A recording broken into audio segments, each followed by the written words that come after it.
বিসমিল্লাহির রহমানির রহিম। আসসালামু আলাইকুম ওয়ারাহমাতুল্লাহি ওয়াবারাকাতুহ। অন্তলির অস্থিরতা হচ্ছে আল্লাহর বার্তা। যে এটি বোঝে সে নিজেকে বদলে নিতে পারে।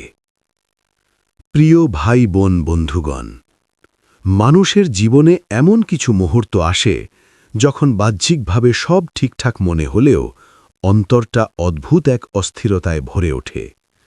হাসি থাকে, কাজ থাকে, মানুষের ভিড় থাকে, তবু বুকের ভেতর কোথাও যেন এক শূন্যতা, এক চাপা কষ্ট, এক অজানা ব্যাকুলতা কাজ করে। মানুষ তখন বুঝতে পারে না কেন এমন হচ্ছে। অনেকেই একে দুশ্চিন্তা, ডিপ্রেশন বা দুর্বলতা বলে এড়িয়ে যেতে চায়। কিন্তু ঈমানের দৃষ্টিতে দেখলে এই অন্তরের অস্থিরতা মোটেও অর্থহীন নয়, বরং এটি হতে পারে আল্লাহর পক্ষ থেকে একটি নীরব বার্তা। অন্তরের অস্থিরতা কি? অন্তরের অস্থিরতা মানে শুধু দুশ্চিন্তা নয়, এটি এমন এক অবস্থা যেখানে মানুষ নিজের জীবনের উদ্দেশ্য নিয়ে প্রশ্ন করতে শুরু করে। আগে যে কাজে আনন্দ পেত তাতে আর শান্তি পায় না, ইবাদতে মন বসে না, আবার ইবাদত ছাড়া স্বস্তিও মেলে না। পাপ করতে গিয়েও শান্তি পায় না, আবার পাপ ছাড়তেও কষ্ট হয়। এই অস্থিরতা আসলে আত্মার ভেতরের একটি সংকেত, যা বলে দেয় তুমি যেদিকে যাচ্ছ সেটি তোমার প্রকৃত গন্তব্য নয়। আল্লাহ কেন অন্তরকে অস্থির করেন? আল্লাহ মানুষকে ভালোবাসেন, আর ভালোবাসার একটি বড় প্রকাশ হল ভুল পথে গেলে সতর্ক করা। যেমন একজন বাবা মা সন্তানের ক্ষতি দেখলে তাকে ডাক দেন, থামান, কখনো কঠোর হন। ঠিক তেমনি আল্লাহও তার বান্দাকে ভুল পথে ছেড়ে দেন না। কোরআনে আল্লাহ বলেন, যে ব্যক্তি আমার স্মরণ থেকে মুখ ফিরিয়ে নেবে তার জীবন হবে সংকুচিত। সূরা তহা আয়াত ১২৪। এই সংকুচিত জীবন মানে শুধু অর্থকষ্ট নয়, বরং অন্তরের সংকোচ, অস্থিরতা, অশান্তি। অতএব যখন জীবন অস্থির হয়ে ওঠে তখন প্রশ্ন করা উচিত, আমি কি আল্লাহ থেকে দূরে সরে যাচ্ছি? আমার জীবন কি আমার রবের পছন্দের পথে চলছে? সব অস্থিরতা কি শাস্তি? না, এটা খুব গুরুত্বপূর্ণ একটি বিষয়। সব অন্তরের অস্থিরতা শাস্তি নয়। কখনো কখনো এটি হয় উন্নতির আগে সতর্ক সংকেত, বড় পরিবর্তনের আগের প্রস্তুতি, আত্মশুদ্ধির আহ্বান।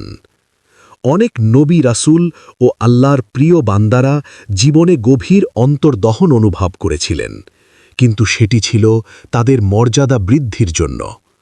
যেমন হজরত ইউনুস আলাইহি ওয়াসাল্লাম এর ঘটনা। তিনি আল্লাহর নির্দেশের অপেক্ষা না করে কওম ছেড়ে চলে গিয়েছিলেন।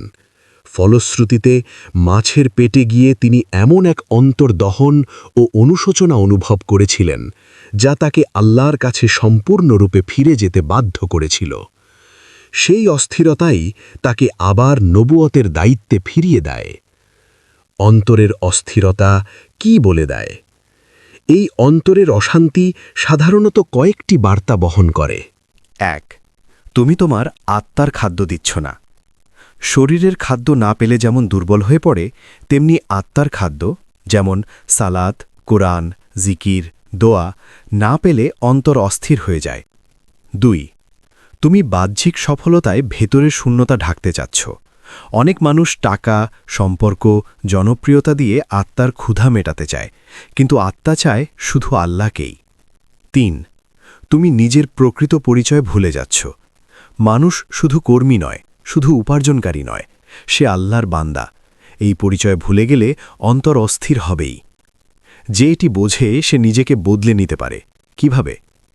অস্থিরতা তখনই অভিশাপ হয় যখন মানুষ সেটিকে অবজ্ঞা করে, আর আশীর্বাদ হয় যখন মানুষ সেটিকে বার্তা হিসাবে গ্রহণ করে। ১. নিজেকে থামাও। অস্থিরতা আসলে বলে, থামো, ভাবো, ফিরে তাকাও। দিনে অন্তত কিছু সময় নিজের সাথে একা থাকো। ২. আল্লাহর সাথে সম্পর্ক নতুন করে গড়ো। দীর্ঘদিন পর হলেও ১ রাকাত নামাজ, একটি চোখের পানি, একটি সৎ দোয়া অন্তরকে বদলে দিতে পারে। ৩. ইস্তেগফারকে অভ্যেসে পরিণত করো। অনেক অস্থিরতার মূল কারণ হয় অজানা গুনাহের বোঝা। ইস্তিগফার সেই বোঝা হালকা করে। ৪. জীবনের লক্ষ্য পুনর্নির্ধারণ করো। নিজেকে প্রশ্ন করো, আমি কি আল্লাহকে খুশি করতে পারছি নাকি শুধু মানুষকে? অস্থিরতা না থাকলে বিপদ বেশি। ভয়ঙ্কর বিষয় হল যখন মানুষ পাপের মাঝেও অস্থিরতা অনুভব করে না, কারণ তখন অন্তর শক্ত হয়ে গেছে। রাসূলুল্লাহ সাল্লাল্লাহু আলাইহি ওয়াসাল্লাম বলেন, যখন বান্দা গুনাহ করে তার অন্তরে একটি কালো দাগ পড়ে। অস্থিরতা মানে অন্তর এখনও জীবিত। শেষ কথা, অন্তরের অস্থিরতা তোমার দুর্বলতা নয়, এটি তোমার জাগ্রত আত্মার চিৎকার। এটি আল্লাহর পক্ষ থেকে এক নীরব ডাক, আমার দিকে ফিরে এসো। যেই ডাক শোনে সে বদলায়, যে বদলায় সে রক্ষা পায়, আর যে রক্ষা পায় সেই প্রকৃত সফল। অন্তরের অস্থিরতা হচ্ছে আল্লাহর বার্তা, অস্থিরতা থেকে আত্মশুদ্ধির পথে। মানুষ যখন বারবার অন্তরের অস্থিরতায় ভোগে তখন সে সাধারণত দুই পথে হাঁটে। একদল এই অস্থিরতাকে ভুলে থাকতে ব্যস্ততা, বিনোদন আর দুনিয়ার কাজে ঢেকে দেয়। আরেক দল থামে, ভাবতে শুরু করে, প্রশ্ন করে, কেন আমার অন্তর শান্ত নয়? এই দ্বিতীয় পথটি আল্লাহর দিকে ফেরার পথ, কারণ অন্তরের অস্থিরতা কখনোই হঠাৎ আসে না, এটি আসে একটি উদ্দেশ্য নিয়ে। অস্থিরতা এড়িয়ে গেলে কি হয়? যখন মানুষ অন্তরের অস্থিরতাকে অস্বীকার করে তখন সে সাময়িকভাবে স্বস্তি পেতে পারে, কিন্তু সেই স্বস্তি হয় অল্প সময়ের, কৃত্রিম এবং পরবর্তীতে আরও গভীর শূন্যতার জন্মদাতা। এ কারণেই দেখা যায় অনেক মানুষ বাহ্যিকভাবে সফল হলেও ভেতরে ভেঙে পড়ে, কারণ তারা অন্তরের সংকেতকে বারবার চাপা দিয়েছে। কুরআনে আল্লাহ বলেন, তারা অন্তর দিয়ে বোঝে না। সূরা আল আরাফ আয়াত ১৭৯। এটি এমন এক অবস্থা যেখানে অন্তর জীবিত থাকলেও মানুষ তার কথা শুনতে চায় না। অস্থিরতা কিভাবে গুনাহের বিরুদ্ধে সতর্ক করে? একজন মুমিন যখন গুনাহ করে তখন সে অস্থির হয়। একজন গাফেল যখন গুনাহ করে তখন সে নির্লিপ্ত থাকে। এই অস্থিরতাই আল্লাহর পক্ষ থেকে একটি সুরক্ষা ব্যবস্থা। এটি বলে দেয়, এই পথ তোমার জন্য ক্ষতিকর, ফিরে এসো। যে ব্যক্তি নিয়মিত পাপ করেও অস্থির হয় না তার অন্তর ধীরে ধীরে শক্ত হয়ে যায়, কিন্তু যতক্ষণ অন্তর কাঁদে, ব্যথা পায়, ততক্ষণ আশা বেঁচে থাকে। অস্থিরতা ও তওবার গভীর সম্পর্ক। অস্থিরতা ছাড়া তওবা হয় না, কারণ তওবা শুরু হয় অনুশোচনা দিয়ে, অনুতাপ দিয়ে, ভেতরের দহন দিয়ে। হজরত আদম আলাইহিওয়াসাল্লাম যখন ভুল করেছিলেন তখন তার অন্তর অস্থির হয়ে উঠেছিল। সেই অস্থিরতা তাকে আল্লাহর কাছে ফিরিয়ে নেয়, আর আল্লাহ তার তওবা কবুল করেন। অতএব অস্থিরতা আসলে তওবার দরজা খুলে দেয়। অন্তরের অস্থিরতা মানুষকে কেন একা করে দেয়? অনেক সময় মানুষ বলে, আমি মানুষের ভিড়েও নিজেকে একা অনুভব করি। এর কারণ এই অস্থিরতা মানুষের নয়, আত্মার সঙ্গে সম্পর্কিত। মানুষের সঙ্গ আত্মাকে পূর্ণ করতে পারে না। আত্মাকে পূর্ণ করতে পারে কেবল আল্লাহর সান্নিধ্য। এই কারণেই মানুষ যত বেশি আল্লাহ থেকে দূরে যায় তত বেশি মানুষ থাকা সত্ত্বেও নিজেকে নিঃসঙ্গ মনে করে। আত্মশুদ্ধির প্রথম ধাপ, অন্তরের ভাষা বোঝা। অন্তরের অস্থিরতা বুঝতে হলে কয়েকটি প্রশ্ন নিজেকে করা দরকার। আমি কি এমন কিছু করছি যা আল্লাহ অপছন্দ করেন? আমি কি ফরজ ইবাদতে গাফেল হচ্ছি? আমি কি আমার জীবনের সিদ্ধান্তগুলো আল্লাহর উপর ছেড়ে দিচ্ছি নাকি নিজের অহংকারে চলছি? এই প্রশ্নগুলো কষ্ট দেয়, কিন্তু এগুলোই পরিবর্তনের দরজা। অস্থিরতা কেন কখনো বাড়তে থাকে? যখন আল্লাহ বান্দাকে ডাকেন আর বান্দা সাড়া দেয় না, তখন ডাক আরও জোরালো হয়। অস্থিরতা তখন দুশ্চিন্তায় রূপ নেয়, ঘুম হারাম করে, আনন্দ কেড়ে নেয়। এগুলো শাস্তি নয়, বরং বারবার ডাকা। অস্থিরতা থেকে বের হওয়ার ভুল পদ্ধতি। অনেকে ভাবে নতুন সম্পর্ক করলে শান্তি আসবে, বেশি টাকা হলে অস্থিরতা যাবে, বেশি ভোগবিলাসে মন ভরবে। কিন্তু এগুলো আত্মাকে আরও ক্লান্ত করে, কারণ আত্মার ওষুধ আত্মার উৎস থেকেই আসে। সঠিক পথ আল্লাহর দিকে ফেরা, যে মুহূর্তে মানুষ আল্লাহর দিকে এক কদম বাড়ায়, এক রাকাত নামাজ, একবার চোখ ভেজানো দোয়া, একবার আন্তরিক ইস্তিগফার, সে মুহূর্তেই অন্তর হালকা হতে শুরু করে। কোরআনে আল্লাহ বলেন, জেনে রেখো আল্লাহর শ্রণেই অন্তর শান্তি পায়। সূরা আর-রাদ আয়াত 28। অস্থিরতা বদলে দেয় যাদের জীবন। ইতিহাস সাক্ষী, বহু পথভ্রষ্ট মানুষ অস্থিরতার কারণেই ফিরে এসেছে। বহু পাপী কান্নার এক রাতে বদলে গেছে। বহু ভাঙা মানুষ সিজদায় গিয়ে নতুন জীবন পেয়েছে। অস্থিরতা না থাকলে তারা কখনো ফিরত না। অস্থিরতা থাকলে আশা আছে। যতদিন অন্তর ব্যথা পায় ততদিন তওবার দরজা খোলা, ততদিন আল্লাহর ডাক শোনা যায়, ততদিন পরিবর্তন সম্ভব। ভয় তখনই যখন আর ব্যথা লাগে না। প্রিয় বন্ধু, অন্তরের অস্থিরতা কোনো দুর্ঘটনা নয়, এটি একটি আমন্ত্রণ, একটি দাওয়াত, একটি ফিরে আসার সুযোগ। যে ব্যক্তি এই অস্থিরতাকে শোনে, সে হারায় না, সে খুঁজে পায়। অন্তরের অস্থিরতা হচ্ছে আল্লাহর বার্তা। অস্থিরতার ভেতর লুকানো রহমত ও জীবনের রূপান্তর। মানুষ সাধারণত অস্থিরতাকে ভয় পায়। সে চায় না বুকের ভেতর অজানা ভার, অদৃশ্য চাপ আর অব্যক্ত কান্না বাস করুক।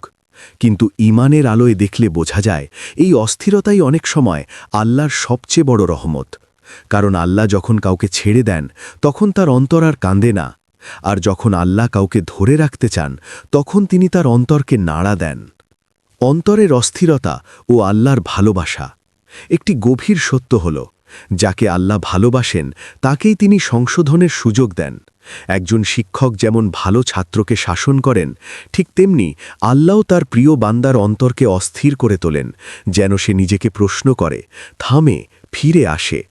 রসূলুল্লাহ সাল্লাল্লাহু আলাইহি ওয়াসাল্লাম বলেছেন, আল্লাহ যখন কোনো বান্দার কল্যাণ চান, তখন তাকে দুনিয়াতেই কিছু কষ্ট দিয়ে থাকেন। এই কষ্ট সবসময় বাহ্যিক নয়, অনেক সময় এটি হয় অন্তরের, ভেতরে। অস্থিরতা আসলে একটি আয়নার মতো। এতে মানুষ নিজের প্রকৃত অবস্থান দেখতে পায়। এই আয়না বলে দেয়, কোথায় তুমি নিজের নফসকে বেশি প্রাধান্য দিচ্ছ, কোথায় তুমি আল্লাহর আদেশকে অবহেলা করছ, কোথায় তুমি সত্য জেনেও পিছিয়ে যাচ্ছ। যে মানুষ সাহস করে এই আয়নায় তাকায়, সেই বদলায়। অন্তরের অস্থিরতা ও নফসের যুদ্ধ। প্রতিটি মানুষের ভেতরে একটি যুদ্ধ চলে, নফস ও রুহের মধ্যে। নফস চায় আরাম, গুনাহ, অহংকার। রুহ চায় পবিত্রতা, আনুগত্য, আল্লাহর নৈকট্য। যখন নফস জিতে যায়, তখন রুহ ব্যথা পায়। এই ব্যথার নামই অন্তরের অস্থিরতা। অতএব অস্থিরতা মানে তুমি এখনো হেরে যাওনি, যুদ্ধ চলছে। কেন সিজদায় গিয়ে মানুষ কাঁদে? অনেক মানুষ বলে, আমি সিজদায় গেলেই কেঁদে ফেলি, অথচ বাইরে আমি শক্ত। কারণ সিজদা হলো সেই স্থান যেখানে নফস ভেঙে পড়ে আর রুহ কথা বলতে শুরু করে। সিজদার কান্না দুর্বলতার নয়, এটি অন্তরের মুক্তি। অস্থিরতা থেকে রূপান্তরের 3টি স্তর। 1. উপলব্ধির স্তর। মানুষ বুঝতে পারে সমস্যা বাইরে নয়, ভেতরে। 2. আত্মসমর্পণের স্তর। মানুষ বলে, হে আল্লাহ, আমি ভুল করছি, আমি ফিরে আসতে চাই। 3. পরিবর্তনের স্তর।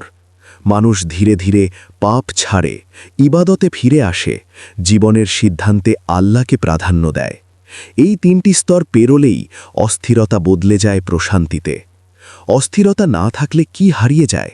তওবা বিলুপ্ত হয়, আত্মসমালোচনা শেষ হয়, আল্লাহর ডাক শোনা যায় না। সবচেয়ে ভয়ঙ্কর বিষয় হল, তখন মানুষ নিজের ভুলকে ভুলই মনে করে না। অস্থিরতা কিভাবে শান্তিতে রূপ নেয়? শান্তি আসে হঠাৎ করে নয়, আসে ধীরে ধীরে। ইস্তেগফারের অভ্যাসে, নামাজের নিয়মিততায়, হারাম থেকে দূরে থাকার সিদ্ধান্তে, দোয়ার গভীরতায়। শান্তি তখন অনুভব হয় যখন মানুষ বুঝতে পারে, আমি আল্লাহর কাছে ফিরে এসেছি।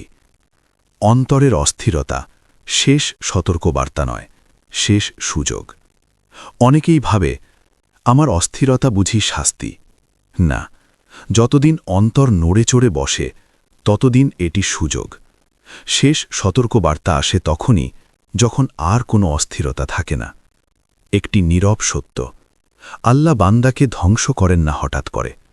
তিনি আগে ডাকেন, ডাকার ভাষা বদলান, আর অন্তরের অস্থিরতা হল সেই ভাষার সবচেয়ে কোমল রূপ। অতএব বন্ধুগণ, যদি আজ তোমার অন্তর অস্থির হয়, ভয় পেও না। এটি তোমার পতনের চিহ্ন নয়, এটি তোমার ফিরে আসার ইশারা। অস্থিরতা মানে আল্লাহ এখনও তোমাকে ছাড়েননি। অন্তরের অস্থিরতা হচ্ছে আল্লাহর বার্তা। রাসূল সাল্লাল্লাহু আলাইহি ওয়াসাল্লাম, সাহাবা ও আল্লাহর ওলিদের জীবনে অন্তরের অস্থিরতা। অন্তরের অস্থিরতা কখনো নতুন কিছু নয়। এটি আজকের মানুষের একক সমস্যা নয়, বরং ইতিহাসের শ্রেষ্ঠ মানুষরাও এই অন্তর্দহন অনুভব করেছেন। পার্থক্য শুধু একটাই, তারা এই অস্থিরতাকে দমন করেননি, তারা এটিকে আল্লাহর দিকে ফেরার সিঁড়ি বানিয়েছেন। রাসূলুল্লাহ সাল্লাল্লাহু আলাইহি ওয়াসাল্লাম, উম্মতের ভারে অন্তরের অস্থিরতা। রাসূলুল্লাহ সাল্লাল্লাহু আলাইহি ওয়াসাল্লাম সবচেয়ে পরিপূর্ণ মানুষ ছিলেন, তবুও তার অন্তর কাঁদত, ভারী হতো। কেন? কারণ তার অন্তর ছিল জীবিত, সংবেদনশীল এবং উম্মতের দায়ে পূর্ণ। হযরত আয়েশা রাদিয়াল্লাহু আনহা বলেন, নবী এমনভাবে নামাজ পড়তেন যে তার পা ফুলে যেত। তিনি আল্লাহর কাছে কাঁদতেন, নামাজে কাঁদতেন।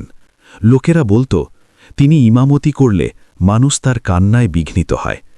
কিন্তু এই কান্না দুর্বলতা নয়, এটি ছিল জীবিত অন্তরের অস্থিরতা। এই অস্থিরতাই তাকে বানিয়েছিল সবচেয়ে দৃঢ় ঈমানদার। হযরত আবু বকর রাদিয়াল্লাহু আনহু, নরম অন্তরের কান্না। হযরত আবু বকর রাদিয়াল্লাহু আনহু ছিলেন অত্যন্ত কোমল হৃদয়ের মানুষ।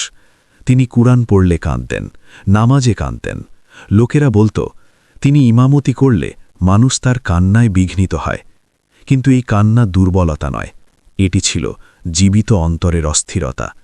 এই অস্থিরতাই তাকে বানিয়েছিল সবচেয়ে দৃঢ় ঈমানদার। হযরত উমর রাদিয়াল্লাহু আনহু, শক্ত মানুষ, ভাঙা অন্তর। হযরত উমর রাদিয়াল্লাহু আনহু ছিলেন বাহ্যিকভাবে কঠোর, কিন্তু ভেতরে তার অন্তর ছিল কাঁপা কাঁপা। খিলাফতের সময় তিনি রাতে শহর ঘুরতেন। উম্মতের কষ্টে তার অন্তর অস্থির হতো। একবার তিনি বলেছিলেন, যদি ফোরাত নদীর তীরে একটি কুকুরও না খেয়ে থাকে, আমি ভয় করি আল্লাহ আমাকে জিজ্ঞেস করবেন। এই অস্থিরতাই তাকে ন্যায়পরায়ণ শাসকে পরিণত করেছিল। হযরত আলী রাদিয়াল্লাহু আনহু, অন্তরের যুদ্ধ। হযরত আলী রাদিয়াল্লাহু আনহু বলতেন, অন্তরের সবচেয়ে বড় যুদ্ধ হল নফসের সাথে যুদ্ধ। তিনি গভীর রাতে কাঁদতেন, কবরস্থানে যেতেন, নিজেকে প্রশ্ন করতেন। এই আত্মসমালোচনাই তাকে জ্ঞান ও তাকওয়ার শিখরে পৌঁছে দেয়। হযরত হাসান বসরি রাদিয়াল্লাহু আনহু, অন্তরের ভয়। হযরত হাসান বসরি ছিলেন তাবেঈদের নেতা। তাকে দেখলে মানুষ ভাবত তিনি যেন সদ্য কোনো জান্নাতি সংবাদ শুনেছেন অথবা জাহান্নামের আগুন দেখেছেন। তিনি বলতেন, আমি এমন মানুষকে দেখেছি যারা দুনিয়ায় হেসেছে কম, ভেবেছে বেশি। এই ভাবনা ও ভয় ছিল তাদের অন্তরের অস্থিরতা, যা তাদের আল্লাহর কাছে নিয়ে গেছে। ইমাম গজ্জালি রাদিয়াল্লাহু আনহু, অস্থিরতা থেকে আত্মবিপ্লব। ইমাম গজ্জালি ছিলেন যুগের শ্রেষ্ঠ আলেম, তবুও তার অন্তর অস্থির ছিল। তিনি লিখেছেন, আমার জ্ঞান ছিল কিন্তু শান্তি ছিল না। এই অস্থিরতা তাকে সবকিছু ছেড়ে নির্জনে নিয়ে যায়। সেখানেই তিনি আত্মশুদ্ধির পথে হাঁটেন এবং রচনা করেন ইহিয়াউল উলুমিদ্দিন। অস্থিরতা না থাকলে এই রূপান্তর হতো না। আল্লাহর অলিদের একটি সাধারণ বৈশিষ্ট্য। সব অলিদের মধ্যে একটি মিল ছিল, তারা নিজের অন্তরের ভাষা শুনতেন। তারা অস্থিরতাকে অবহেলা করতেন না, তারা কাঁদতে লজ্জা পেতেন না, কারণ তারা জানতেন যে অন্তর কাঁদে সে অন্তর আল্লাহর কাছাকাছি। আমাদের জন্য শিক্ষা: ১. অস্থিরতা ঈমানের দুর্বলতা নয়। ২. অস্থিরতা মানে আল্লাহ এখনও ডাকছেন। ৩. কান্না লজ্জার নয়, রহমতের দরজা। ৪. পরিবর্তন শুরু হয় ভেতর থেকে। বন্ধুগণ, রসূল সাল্লাল্লাহু আলাইহি ওয়াসাল্লাম কেঁদেছেন, সাহাবারা কেঁদেছেন, অলিরা কেঁদেছেন। তাদের কান্নাই তাদের শ্রেষ্ঠত্ব বাড়িয়েছে। অতএব যদি আজ তোমার অন্তর অস্থির হয় তুমি একা ন, তুমি সেই পথেই আছো যেই পথে আল্লাহ তার প্রিয় বান্দাদের চালিয়েছেন। অস্থিরতা অভিশাপ নয়, এটি আল্লাহর পক্ষ থেকে নির্বাচিতদের ডাক। হে আল্লাহ, আমাদেরকে সেই ঈমানি শক্তি দাও এবং সেই পথে চলার তৌফিক দাও যে পথে তোমার প্রিয় বান্দাগণ চলেছে, সাহাবিগণ চলেছে, যে পথে চলার নির্দেশ প্রিয় রসূল সাল্লাল্লাহু আলাইহি ওয়াসাল্লাম দিয়েছেন। আমিন ইয়া রাব্বাল আলামিন। এই পর্যন্ত ভিডিওটি দেখার জন্য আপনাকে অসংখ্য ধন্যবাদ। ভালো লাগলে লাইক, শেয়ার এবং ফলো দিয়ে উৎসাহিত করবেন এবং সাবস্ক্রাইব করে পাশে থাকবেন, যাতে এই ধরনের ভিডিও আপনাদের কাছে পৌঁছে দিতে পারি এবং এই রকম ভিডিও দেখে আমাদের অন্তর আত্মাকে পরিশুদ্ধ করতে পারি। আসসালামু আলাইকুম ওয়া রাহমাতুল্লাহি ওয়া বারাকাতুহু।